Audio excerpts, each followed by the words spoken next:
Now go. The cafeteria at Bridgewater Prep is actually a combination auditorium/gym with a stage at one end and tables that fold down and slide into a storage room during phys ed periods. Ours is already crowded by the time Chloe and I show up, with the same slightly incongruous mix of honors kids from Beck's class and lacrosse bros we've been sitting with since I started dating Jacob. "Hey, babe," he says now, tweaking me in the side by way of hello. "How's your day? You checking to make sure she's not getting fat?" His buddy Joey cracks, reaching over like he's going to give me a pinch of his own. I duck out of the way and flip him the finger, rolling my eyes. "Shove it, Joey." Then, nudging Jacob in the shoulder, "Defend my honor, will you?" "You heard the lady," Jacob says, which is admittedly a little bit weak as far as honor defending goes, but he's pulling me into his lap and pressing a kiss against my cheek, and for a second I forget to be annoyed. Jacob and I have been dating since last spring in AP US History, when we happened to be sitting side by side as Ms. Shaw assigned partners for our final research project.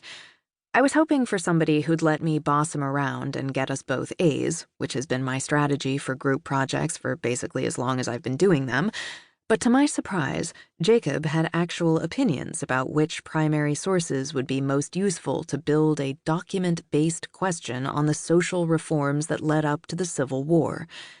We argued for 2 full weeks before we figured out how to work together.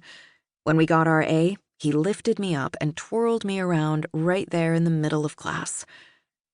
Now I sit down in my own chair and pull a turkey sandwich out of my bag, nodding at Dean Shepherd as he sets his tray down beside Chloe. The two of them went to homecoming together earlier this year, and since then he's been not at all subtle about trying to date her. "You going to this thing at Emily Serrato's on Friday?" he asks, cracking the cap on his bottle of Dr. Pepper and offering her the first sip.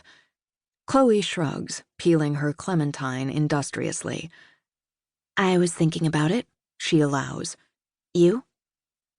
I missed Dean's answer, and thankfully most of Joey's ensuing monologue about how hot Emily and her dance team friends all are, catching sight of Bex perched on the stage at the far end of the room, next to Ms. Klein, a bio teacher who was new back in September.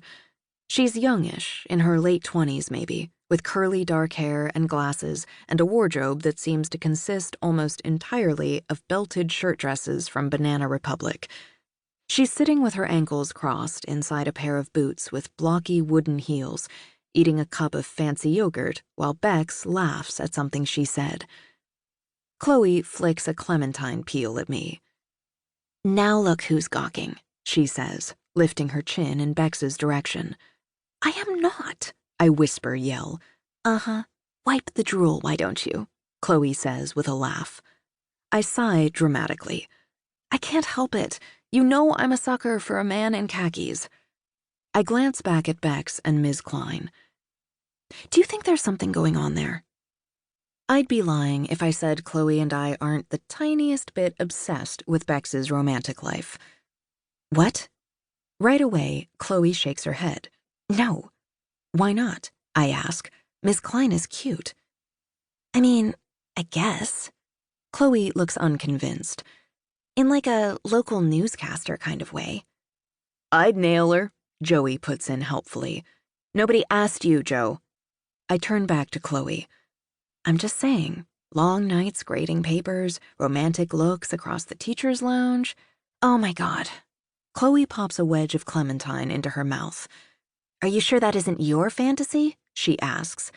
"Maybe you should reconsider becoming a journalist. I feel like romance novels are your true calling." "This is journalism," I protest, laughing. "Serious investigative journalism into the never-before-seen love lives of America's most important national treasure, our teachers." Chloe snorts.